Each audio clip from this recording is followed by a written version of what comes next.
பெருமையா இருக்கு நான் நினைச்சா நீ தானே ஹீரோ. பெசன்ட் நகருக்கு இன்னொரு ஹீரோ இவரு. இதுல சிட்டிசன் ஒரு படமும் நான் நடிச்சிருக்கேன். இது என்ட்ரன்ஸ்ல எங்கேருந்து வருவேன் ஒரு சீன் போலீஸ் ஆஃபீஸரா. பெசன்ட் நகர் பேரு ஒருத்து அன்னி பெசன்ட் அம்மையாருக்கு தான் நன்றி சொல்லணும். எவ்ரி டே 3 ஷூட்டிங் 4 ஷூட்டிங் நடக்கும். இப்போதான் பயங்கர ஸ்ட்ரிக்ட் ஆகி ஷூட்டிங்லாம் நடக்கிறது ரொம்ப ரேராக இருக்கு. பிரதருக்கு சப்போர்ட்டா இந்த இடத்துல தான் என்னுடைய மெக்கானிக் ஷெட் லைஃப்பை ஸ்டார்ட் பண்ணது.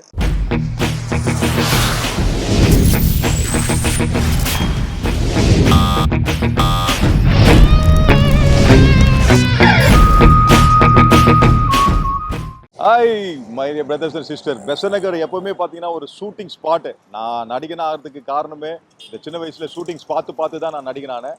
அது இந்த இடம் மறக்க முடியாத ஒரு இடம். முத்து படத்துல பார்த்துருப்பீங்க. ஃபர்ஸ்ட் ராதாரவி சார் அப்படியே இந்த காருக்குள்ள உள்ள வந்துட்டு உள்ள என்ட்ரி கொடுப்பாரு. அந்த பங்களாவா யூஸ் பண்ணது மேக்ஸிமம் இந்த இடத்த தான் யூஸ் பண்ணியிருக்காங்க. எஸ்பெஷலி பார்த்தீங்கன்னா ரஜினி சார் பொன்னம்பலம் அடிச்சு வெளியில கொண்டு வருவார் பாருங்க. அந்த சீன் எல்லாம் இங்கே தான் எடுத்தது.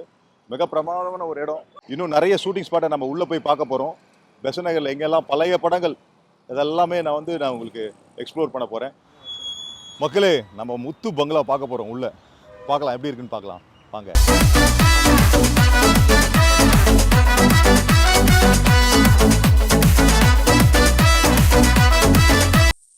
இதுதான் அந்த முத்து பேலஸ். பாதி இங்கே ஷூட் பண்ணாங்க, பாதி மைசூர் பேலஸில் ஷூட் பண்ணாங்க. இப்போ இங்கே தான் லாஸ்ட்டாக பொன்னம்பலம் ரஜினி சாரை அடிச்சு இழுத்துட்டு போவார். பிரமாதமான ஒரு சீன், அது மறக்கவே முடியாது. அடையார் ஆவின் பார்க் கிட்ட இவ்வளோ பெரிய பேலஸ் இருக்குன்னு யாருக்குமே தெரியாது. பாருங்கள் எவ்வளோ பெரிய பேலஸ் பாருங்கள்.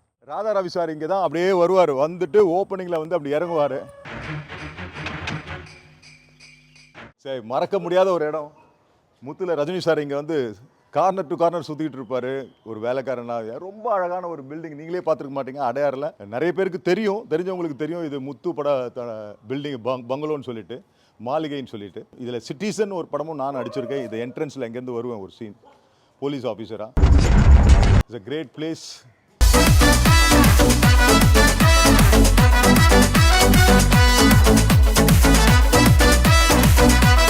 எங்கே தான் வண்டி ஓட்டினாலும் எனக்கு இந்த பெசன்ட் நகரில் எவ்வளோ ஷூட்டிங் முடிச்சுட்டு எந்த கண்ட்ரிக்கு போயிட்டு எந்த ஊருக்கு போயிட்டு வந்தாலும் பெசன்ட் நகரில் இந்த இடத்துல காரை போட்டு உட்காந்து அந்த சுவாசம் காற்றை சுவாசிச்சுட்டேன்னு வச்சுக்கோங்களேன். இந்த நினைவுகள்லாம் அப்படியே உள்ளுக்கு போயிடும். செம்ம ஜாலியாக இருக்கும். பல கோடி கொடுத்தாலும் அந்த சந்தோஷம் கிடைக்காது. அவ்வளோ ஜாலியாக என்ஜாய் பண்ணுவேன் இந்த பெசன்ட் நகர். எனக்கு நிறைய என்னோட லைஃப்பை இம்ப்ரூவ் பண்ணதே இந்த பெசன்ட் நகர் தான். மறக்கவே முடியாது. நான் ரொம்ப நாள் ஆசை, என் மனசில் இருந்த ஆசைகள் எல்லாம் வீடியோவாக பண்ணணும். இங்கே நடந்த நினைவுகள், எஸ்பெஷலி என்னோடய படிப்பு, ஸ்கூல்ஸு, சின்ன லெவலில் தான் படிச்சிருக்கேன். அந்த ஸ்கூல்ஸு இங்கே நிறைய ஷூட்டிங் நடந்திருக்கும். அந்த ஷூட்டிங் எல்லாம் எக்ஸ்ப்ளோர் பண்ணணுன்னு என்னோடய ஆசை. சரி, அதுக்காக தான் இந்த வீடியோவும் பண்ணுறேன். அது எப்படி சொல்கிறதுனாக்கா, என் மனசில் ரொம்ப நாளாக எவ்வளோ நாள் நம்ம இருக்க போகிறோன்னு தெரியாது. ஆனால் ரொம்ப நாளாக பூட்டி உள்ள ஆசையை மக்களுக்கும் எனக்கு சப்போர்ட் பண்ணுற மக்களுக்கும் இதை தெரிவிக்கணுங்கிறதுக்காக தான் இதை ஷூட் பண்ணுறோம். பழைய படம் ரஜினி சாரோடது நான் சிகப்பு மனிதன் ஒரு படம். மிக பிரமாதமாக இருக்கும். எனக்கு கிட்டத்தட்ட ஒரு 8 வயசு 7 வயசு இருக்கும்னு நினைக்கிறேன். நான் இந்த இடத்துல ஷூட்டிங்ஸ் பார்த்தேன். அது ஒரு சாராய கடத்தை அடித்து உடைக்கிற மாதிரி ஒரு சீக்வன்ஸி வரும். அது ஒரு ஃபைட் சீக்வன்ஸி மாதிரி வரும். அது இந்த இடம் தான்.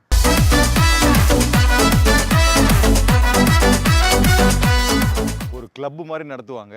அந்த கிளப்பை எல்லாரும் அடித்து உடைச்சிட்டு அங்கேருந்து அந்த பில்டிங்லேருந்து இறங்கி வருவாங்க. அந்த பில்டிங்லேருந்து இறங்கி வந்துட்டு இங்கே ஒரு கொட்டை மாதிரி போட்டு, குடிசையில் நல்ல ஓலை கொட்டை மாதிரி போட்டுட்டு, இதுக்குள்ளே தான் பின்னாடி எல்லாம் ஷூட்டிங் எடுத்தாங்க. நாங்கள் சின்ன வயசு 7 வயசில் என்ன தெரியும், ஒன்றும் தெரியாது. தூரமாக நின்று இங்கே வேடிக்கை பார்த்துருந்தேன். மறக்கவே முடியாது. போலீஸ்காரெல்லாம் வேடிக்கை பார்க்குறவங்களாம் அடித்து துரத்துவாங்க. இப்படி ஓரமாக நின்று ஒளிஞ்சிக்கிட்டு பார்த்துருக்கேன். மறக்க முடியாத நினைவு. ஓகே, பியூட்டிஃபுல்லாக இருக்குது. இங்கே ஒரு கொட்டா போட்டு, இது இன்னும் இல்லை, பெசன்ட் நகர் முன்னாடி கோசி ரெஸ்டாரண்ட் இருக்குது பார்த்தீங்களா. அந்த முன்னாடி கோசி ரெஸ்டாரண்ட் எல்லாருக்கும் தெரியும். அதோட அப்படியே பின்பகுதி. மறக்க முடியாத ஒரு நினைவு. ரஜினி சாரோட அந்த ஃபைட்டு அடிச்சு எல்லாரையும் சாராயம் வைக்கிறாங்கன்னு சொல்லிட்டு அடின்னு அடித்து எல்லாரையும் வெளியில் எடுத்து அந்த சாராய கடையை மூடுற மாதிரி ஒரு சீனு. பியூட்டிஃபுல்லாக இருக்கும். ஸோ அது எவ்வளோ மெமரிஸில் இதுவும் ஒரு மெமரி. இதெல்லாம் என்னோட ஆள் மனசில் போய் உள்ளே போய் பூந்துருக்கு. நீ நடிகனாகுன்னு சொல்லிட்டு வேடிக்கை பார்த்தேன் என்ன. Okay, see that please.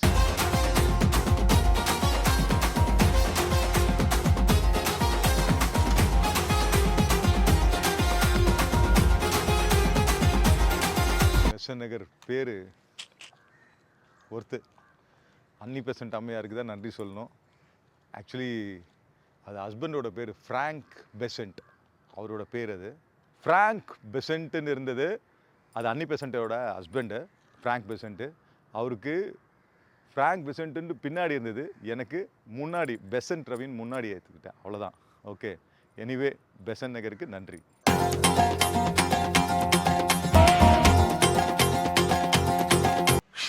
என்னடா அது ஷார்ட் ஆகல? லக்ஷ்மி ஷார்ட் ஆயிடு, ஏன் தொல்லை கொடுக்குற? கிளைண்ட் இருக்காங்கல்ல பின்னாடி. லக்ஷ்மி ஷார்ட் ஆயிடு. என்னடா அது தொல்லை பண்ணுது? என்னடா இது எங்கேயோ பார்த்த சீன் மாதிரி இருக்கா? ஒன்றும் இல்லைங்க, ரஜினி சார் படிக்காதவன்ல இது மாதிரி அம்பிகா பின்னாடி உட்காந்துட்டு இருப்பாங்க, சாராயம் கடத்திட்டு வருவாங்க வயிற்றுக்குள்ளே புள்ளத்தாச்சி மாதிரி. அப்போ ஒரு லக்ஷ்மி ஸ்டார்ட் ஆகாது வண்டி, அந்த இடம் தாங்க இது. ஸ்டார்ட் ஆயிடு லக்ஷ்மி ஸ்டார்ட் ஆயிடுன்னு கெஞ்சி வரல, அந்த இடம் தான். இப்போதான் அந்த புதிய பெசன்ட் நகர், அது பழசு அப்படி தான் இருந்தது. இங்கே ஒரு பஸ் ஸ்டாண்ட் இருந்தது 21Dன்னு சொல்லிட்டு, இங்கே ஏறினா ஸ்ட்ரைட்டாக பாரிஸில் எடுத்து போய் விடும். அப்போ பார்த்தீங்கன்னா பெசன்ட் நகரில் பஸ்லாம் ரொம்ப கம்மி தான். ஓகே, எப்பயாச்சும் ஒரு 1 hour 2 hours 3 hours ஒரு தான் ஒரு பஸ்ஸே வரும். அப்போ இங்கே ஒரு 21D பஸ் ஸ்டாண்ட் இருந்தது. சர்ச்லேருந்து இங்கே வந்து இங்கேருந்து ஏற்றிட்டு போய் அடையார் போயிட்டு பாரிஸ் வரைக்கும் போவோம். ஓகே, அந்த இடம் தான் நம்ம நிற்கிற இடம். பியூட்டிஃபுல் பிளேஸுங்க, நிறைய மெமரிஸ், அதில் இதுவும் ஒரு மெமரி. இன்னொன்று, ரஜினி சாரும் ஜனகராஜ் சாரும் ஒரு காமெடி ஒன்று பேசியிருப்பாங்க, அது பக்கத்தில் ஒரு இடம் இருக்குது, பியூட்டிஃபுல்லான இடம், அந்த இடத்தையும் காட்டுறாங்க. கவர்மெண்ட் 2 குழந்தைக்கு மேலே பெற்றுக்காதுன்னு சொல்லுது, அப்படியே இன்னொரு குழந்தை பெற்றுக்கிற அப்படிங்கிற மாதிரி நான் சொல்லலை. ரஜினி சார் வந்து கனகராஜரை கேட்பாரு படிக்காதவங்கிற படத்தில், அது கரெக்டாக இந்த இடத்துல தான் எடுத்தது. கவர்மெண்ட் சொல்லிருக்காங்க 2 மேல வேண்டாம், அது புரியல. ஆமா, கவர்மெண்ட்டுக்கு நம்ம கஷ்டம் எங்க தெரிய போகுது. அப்போ பண்ணும்போது அந்த ஷூட்டிங் எடுக்கும்போது கிருஷ்ண விலாஸ்ன்னு இருந்தது, இப்போ அதே தான் விஷாந்தியா மாறி இருக்கு. ஓகே, அந்த இடத்துல தான் நான் பேசுகிறேன். பெசன்ட் நகருக்கு நிறைய ஷூட்டிங் ஸ்பாட் இருக்குது. நான் பார்த்த ஷூட்டிங் எல்லாத்தையுமே நான் உங்கள்கிட்ட பகிர்ந்துக்கிறேன்.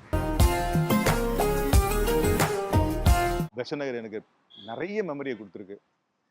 அதில் நிறைய மறக்க முடியாத மெமரிகள்லாம் இருக்கும் இல்லையா. அதில் ஃபஸ்ட்டு ₹1 வாங்கின இடம் ஒன்று சொன்னேன் உங்களுக்கு. ஃபஸ்ட்டு அடையார் ஆவின் பார்க் எதிர்க்கேன். அதுக்கு அடுத்தது பார்த்தீங்கன்னா, இங்கே தான் என் பிளாட்ஃபார்மில் என்னுடைய அண்ணன் வந்து கடை ஆரம்பித்தார். ஸ்கூல் முடிச்சு கேப்பில் இங்கே வந்து செட்டில் ஆகி திருப்பி மெக்கானிக்காகவே ஆகிட்டேன். ஏன்னா படிக்க முடியாத காரணத்தில் அந்த நேரத்தில் கஷ்டம், படிக்க முடியல, வேலை செய்யணுங்கிற கட்டாயம், வேறு வழி இல்லாமல் பிரதருக்கு சப்போர்ட்டாக இந்த இடத்துல தான் என்னுடைய மெக்கானிக் ஷெட்டு லைஃப்பை ஸ்டார்ட் பண்ணது. ஃபஸ்ட்டு ₹100 நான் வேலை செஞ்சு ₹100 சம்பளம் வாங்கின இடம் இந்த இடம் தான். நீங்கள் நம்ப மாட்டீங்க, வேலை முடிச்சு டயர்டில் நிறைய வேலை இருக்கும், நிறைய நைட்லலாம் நைட் மெக்கானிக் ஒர்க்லாம் இருக்கும், அவ்வளோ வண்டிங்க இருக்கும் சர்வீஸ் பண்ணுறதுக்கு. அதெல்லாம் முடிச்சுட்டு டயர்டாச்சுனாக்கா இங்கேயே ஒரு கோணி போட்டு அப்படியே படுத்து தூங்குவேன். சீரியஸாக கோணி போட்டு படுத்து தூங்குவேன். பிரமாதமாக இருக்கும், கையெல்லாம் அழுக்காக இருக்கும், அப்படியே ஃபுல்லாக ஆயிலாக இருக்கும், ஆனால் என்ஜாய் பண்ணுவோம். அது அவ்வளோ என்ஜாய் இருக்கும். பக்கத்தில் கையேந்தி பவன் இருக்கும், போயிட்டு அந்த அழுக்கோட கையை லைட்டாக தான் வாஷ் பண்ணிவிட்டு அப்படியே இட்லி சாப்பிடுவோம், ஒன்றுமே ஆகலை. சரி, அந்த டைம் எல்லாம் மறக்க முடியாத டைம் அது. அகெயின் ₹1 வாங்கினேன், திருப்பி ₹100 இங்கே சம்பாதிச்சேன். இதெல்லாம் வந்து எதுக்காக சொல்லணும்னா, ஹார்ட் ஒர்க் பண்ணிகிட்டே தான் என் லைஃப்பில் எங்கேனா போய் நிற்கணும், ஒரு நல்ல பொசிஷனில் போய் நிற்கணுங்கிறதுக்காக நிறைய உழைச்சிருக்கேன். அந்த உழைப்புக்கான ஆதாரங்கள் தான் இதுதான். ஃபஸ்ட்டு 1, திருப்பி ₹100, அதுக்கப்புறம் தான் அப்படியே படிப்படியாக சினிமாவுக்கும் போகிறதுக்கு எனக்கு நிறைய சான்சஸ் கிடச்சிச்சு. இந்த இடம் நினச்சி கூட பார்க்க முடியாது. ஒரு இங்கே பார்த்தீங்கன்னா இந்த வேலிக்கத்தா மரம்னு சொல்லுவாங்க, முள்ளு மரம் இருக்கும் பார்த்தீங்களா, அந்த மரம் அப்படியே ஃபுல்லாக மரம் மாதிரி வளர்ந்துருக்கும். இங்கே தான் உட்காந்து நிறைய வண்டிங்க, ஏகப்பட்ட வண்டிகள் இருக்கும். பழைய மெமரிஸ். அப்போ ஃபோட்டோஸ் எதுவும் இல்லை, இருந்திருந்தால் எடுத்துருக்கலாம். நான் மெக்கானிக்காக இருக்கும்போது இவர் பக்கத்தில் சைக்கிள் மெக்கானிக்காக இருந்து சைக்கிள்லாம் ரிப்பேர் பண்ணுவார். அவர் இன்னும் இங்கே இடத்துல இருக்காரு, அவரை போய் பார்ப்போம் வாங்க. எனக்கு சந்தோஷமா இருக்கு. உட்கார்றேன். எவ்வளோ நாள் ஆச்சுண்ணே? ஏன்னா சின்ன வயசுல இருக்கும்போது மெக்கானிக்கா இருக்கும்போது பாத்துருக்கீங்களா? எப்படி நினைச்சுப்பீங்களா நான் சினிமா நடிகனா ஆயிருப்பேன்னு? சார். ஓகே. இல்ல சார்லாம் சொல்ல உங்க கூட சின்ன பையன் நானு. இருந்தாலும் தொழிலுக்கு மத்தி அதெல்லாம் இல்ல. ஓகே. மெக்கானிக்கா இருந்து சினிமா நடிகன் ஆயிட்டேன். ஆனா இன்னும் அவர் சைக்கிள் மெக்கானிக்கா இருந்தாரு. அப்பயும் நான் சின்ன வயசுல இருக்கும்போது அவர் சைக்கிள் மெக்கானிக்கா இருந்தாரு. ஆமா சார், நான் பார்க்கும்போது சின்ன வயசுல இருந்தாரு. ரொம்ப சின்ன வயசு. பயம் சுவாபம். இப்போ எங்களுக்கு பயம் அப்போ. அப்படி இருக்கும்போது சரி நாங்களும் அவங்க கூட சேர்ந்து போயிட்டு வந்து வேலையெல்லாம் கற்றுக்கிட்டு ரொம்ப ஜாலியாக உண்மையை சொன்ன மாதிரி சார் சொன்னது அசனியும் உண்மைதான். ஆமா ரொம்ப கஷ்டப்பட்டோம். ஆனா நான் மட்டும் இன்னும் கஷ்டப்பட்டேன். அதெல்லாம் ஒண்ணும் இல்ல. ஆனா இவர உழைப்புக்கு உதாரணம் சொல்லுவாங்க. இவருக்கு கால் கிடையாது. நிறைய பேரு கால் இல்ல கை இல்லைன்னு சொல்லிட்டு பிச்சை எடுத்துட்டு இருக்காங்க. இன்னைக்கும் எனக்கு இது வரைக்கும் யாருக்கிட்டையும் கையேந்தி காசு கேட்டது கிடையாதுங்க.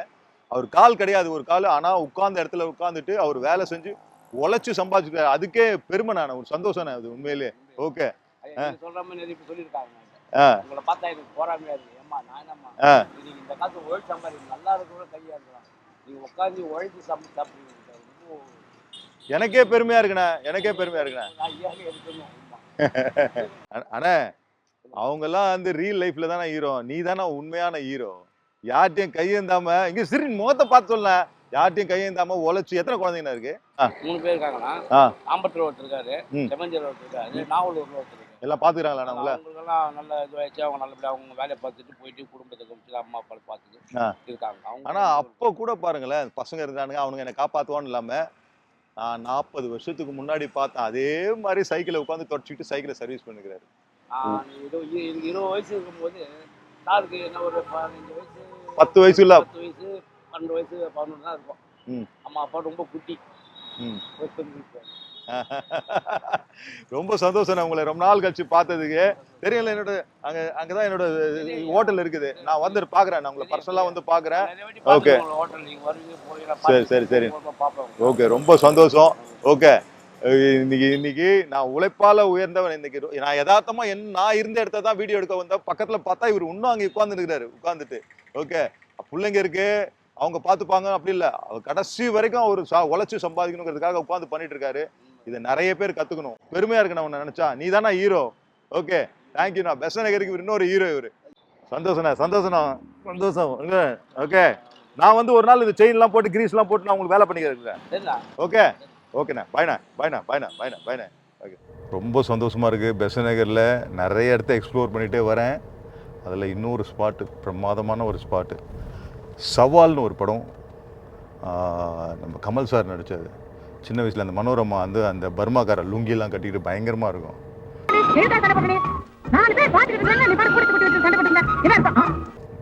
அந்த படம் சின்ன வயசில் நான் ஷூட்டிங் பார்த்துருக்கேன். அந்த கமல் சார் சின்ன வயசில் இருக்கும்போது இங்கே வந்து ஒரு சின்ன ஒரு ஃபைட் மாதிரி குழந்தைங்களுக்குள்ளே ஒரு சண்டை மாதிரி இருக்கும். அந்த சீக்வன்ஸ் இங்கே எடுத்தாங்க. அந்த சீக்வன்ஸ் தான் பார்க்க போகிறோம். அப்போ இருந்த பெசன்ட் நகர் பாருங்கள். இப்போ இருக்க அந்த நேரத்தில் இருந்த பெசன்ட் நகர் ஃபுல்லாக பனைமரம் எல்லாமே பீச் எப்படி வெறிச்சோடி கிடைக்கும். காலியாக இருக்கும். இன்றைக்கி பார்த்தா நம்ம வண்டி பார்க்கிங் பண்ணுறதுக்கே இடம் கிடைக்க மாட்டேங்குது. அதான் பெசன்ட் நகர். அதை வளர்ச்சின்னு சொல்லலாம். மற்ற வளர்ச்சி. ஆனால் இருந்தாலும் இந்த பழைய பெசன்ட் நகரை பார்க்கும்போது எங்களுக்கு ஒரு சந்தோஷமாக இருக்கும். யாருமே வரமாட்டாங்க. இந்த இப்பெல்லாம் காலியாக இருக்கும். இப்போ பாருங்கள் எவ்வளோ கூட்டம். பட் சந்தோஷம். அப்போ வந்து மக்கள் தொகை கம்மியாக இருந்துச்சு. வரல யாரும். எஸ்பெஷலி பெசன்ட் நகருக்குள்ளே வரனால பயப்படுவாங்க. ஏன்னா ஒரு மாதிரி லோன்லியான பிளேஸு. சுற்றி மரங்க இருக்கும். கிட்டத்தட்ட காடு மாதிரியே இருக்கும் பெசன்ட் நகர். ஆனால் இன்றைக்கி பார்த்தோன்னா இன்றைக்கி பெசன்ட் நகருக்கு வராத ஆளே கிடையாது. பெசன்ட் நகர்னாலே ஒரு சந்தோஷமாயிடுச்சு எல்லாருக்குமே. இப்போ அந்த சவாலில் அந்த சீக்வன்ஸ் எடுத்த இடம் தான் காட்ட போகிறோம். இதெல்லாம் பெஸ்ட் ஷூட்டிங் ஸ்பாட்டுங்க. ஏன்னா அப்போ யாருமே இருக்கும், டிஸ்டர்பன்ஸே கிடையாது. எல்லாருமே பார்த்தீங்கன்னாக்கா ஷூட்டிங் எடுக்கணும்னா இங்கே வந்துருவாங்க. எவ்ரி டே 3 ஷூட்டிங் 4 ஷூட்டிங் நடக்கும். இப்போ தான் பயங்கர ஸ்ட்ரிக்ட் ஆகி ஷூட்டிங்லாம் நடக்கிறது ரொம்ப ரேராக இருக்குது. பட் இஸ் பிளேஸ் அந்த சவாலில் அந்த சீன்ஸ் இங்கே இருக்கும். இப்போ கூட அந்த ஆர்ச் பார்த்தீங்கன்னா பெசன்ட் நகர் ஆர்ச்சுக்கு மேலெல்லாம் நிறைய ஷூட் எடுத்திருப்பாங்க. Old memories is always gold memory. காற்றிலே அலைகிற காகிதம். கண்ணால் பார்த்த வீடியோஸ் தான் நிறைய பகிர்ந்துட்டு இருக்கேன். என்னுடைய அப்பா காலத்தில் பார்த்ததெல்லாம் அவங்க கூட வீடியோ உங்களுக்கு பிரமாதமான வீடியோ இருக்குது. அதில் ஒரு ஸ்பெஷலாக எம்ஜிஆர் சாரோட ஒரு வீடியோ இருக்குது. அந்த இடத்த எக்ஸ்ப்ளோர் பண்ண போகிறேன். வாங்க போய் பார்க்கலாம்.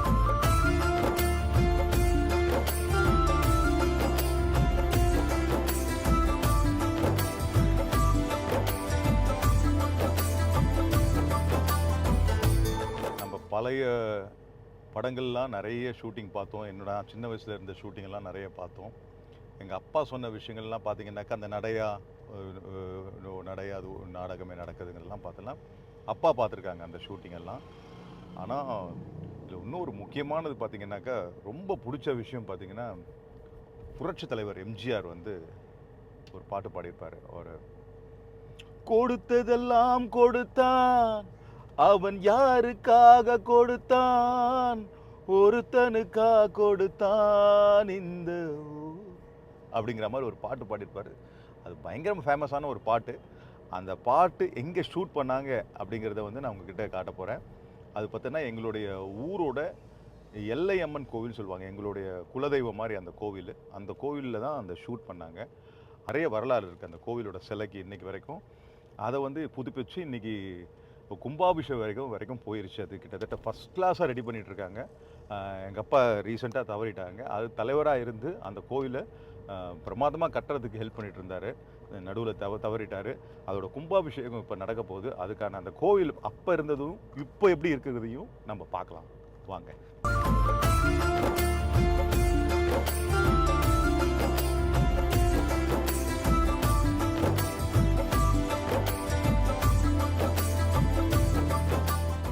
கிட்டத்தட்ட போயிட்டோம். இப்படி காட்டுங்க. இதுதான் புரோக்கன் பிரிட்ஜ் போகிறதுக்கான வழி. இது நான் வளர்ந்த ஊர், பிறந்தது காசிமேடு, ஆனால் வளர்ந்தது இந்த ஊர் தான். இந்த இடத்துலலாம் மறக்க முடியாது. என்னோடய வீடு சின்ன இப்போயும் இப்போ என்னோடய வீடு அங்கே இருக்குது. பிரமாதமாக ரெடி ஆகிட்டு அந்த வீடு இருக்குது.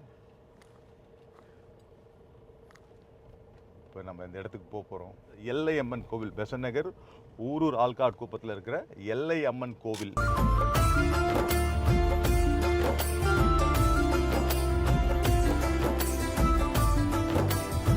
மக்களே, என்னதான் பெசன்ட் நகரில் நான் வளர்ந்து இன்றைக்கி சினிமாவில் வந்திருந்தாலும் இந்த இடம் எனக்கு மறக்க முடியாத ஒரு இடம். ஏன்னா நான் காசிமேடில் பிறந்து வளர்ந்தது ஃபுல்லாக இந்த பெசன்ட் நகர் தான். இந்த இடத்துல தான் பிறந்து வளர்ந்தது. அந்த கோவில் தான் எங்களுக்கு வந்து சொர்க்கம் மாதிரி. அப்போ எங்கள் அம்மா எதுக்காக இருந்தாலும் எல்லையம்மன் சொல்லுவாங்க. அந்த எல்லையம்மன் கோவில் தான் அன்னைக்கு இருந்தது கோவில். இன்றைக்கி பிரமாதமாக இன்றைக்கி குடமுழுக்கு வரைக்கும் கிட்டத்தட்ட புதுசாக புதுப்பிச்சு பிரமாதமாக ரெடி பண்ணியிருக்காங்க. ரொம்ப அழகாக வந்திருக்கு அந்த கோவில். கிட்டத்தட்ட பல கோடி செலவு பண்ணி இந்த கோவிலை ரெடி பண்ணி இப்போ கும்பாபிஷேகம் இன்னும் வெகு விரைவில் நடக்க போகுது. அதுக்கான ஏற்பாடுகள்லாம் நடந்துக்கிட்டு இருக்கு. ரொம்ப சந்தோஷம் என்னன்னாக்கா இந்த கோவிலை இப்போ பார்க்குறீங்க. இது எம்ஜிஆர் சார், நான் ஏற்கனவே சொல்லியிருந்த மாதிரி எம்ஜிஆர் சார் படகோட்டிங்கிற ஒரு படத்தில்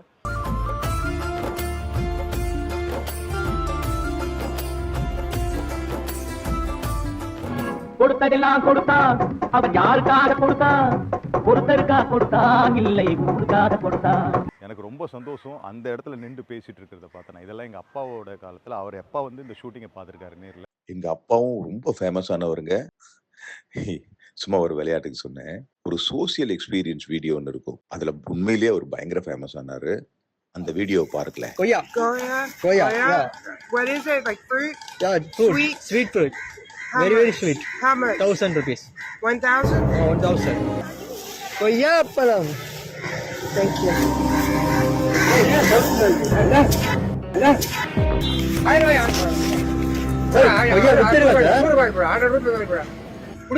ஏன் சார் கஷ்டப்பட்டு வித்துருங்க சார். கூட அவங்கள்ட்ட முதல்ல இல்லைன்னா போலீஸ்ல புடிச்சு கொடுக்க முதல்ல கூட அவங்க கிட்ட 100 rupees கொடுப்பா. 100 rupees கொடு முதல்ல கூடாத கூடா 100 rupees go. Thank you sir. அதுக்கப்புறம் வர ஜெனரேஷனில் நான் நிறைய ஷூட்டிங் இப்போ பார்த்தீங்கன்னா படிக்காதவன் இந்த விஷயங்கள்லாம் நான் உங்ககிட்ட பகிர்ந்துருக்கேன். அந்த வீடியோலாம் நான் பார்த்துருக்கேன். அதனால் ஒரு பெசன்ட் நகர் வந்து எனக்கு ஒரு பொக்கிஷன் சொல்ல முடியும், டவுட்டே கிடையாது. நான் வாழ்ந்ததுக்கான அடையாளம். நான் போனால் கூட என்றைக்குமே இந்த பெசன்ட் நகர் மறைய போகிறதில்ல, நான் மறைஞ்சாலும். ஆனால் இந்த நினைவுகள் எனக்கும் உங்களுக்கும் நினைவாக இருக்கணுங்கிறதுக்காக தான் இந்த வீடியோவை பண்ணியிருக்கேன். Thank you for supporting me. Keep support பண்ணுங்கள். கண்டிப்பாக நிறைய இதோட பெஸ்ட் கண்டென்ட்லாம் நான் கொடுக்கறதுக்கு நான் ட்ரை பண்ணுறேன். ஓகே, ஏன்னா இந்த விவசாயம் பண்ணி ஒரு வீடியோ போட்டேன், பிரமாதமாக போச்சு. கண்டிப்பாக உண்மையாக ஆத்மார்த்தமாக ஏதோ கமர்ஷியலாக பண்ணுங்கிறது எனக்கு எண்ணம் கிடையாது. மேக்ஸிமம் ஆத்மார்த்தமாக எனக்கு தெரிஞ்ச விஷயங்கள்லாம் உங்ககிட்ட பகிர்ந்துக்க போகிறேன். கண்டிப்பாக ஒரு நல்ல ஒரு வீடியோவோட அடுத்த வீடியோவோட நான் வரேன். Thank you for supporting me. Thank you very much.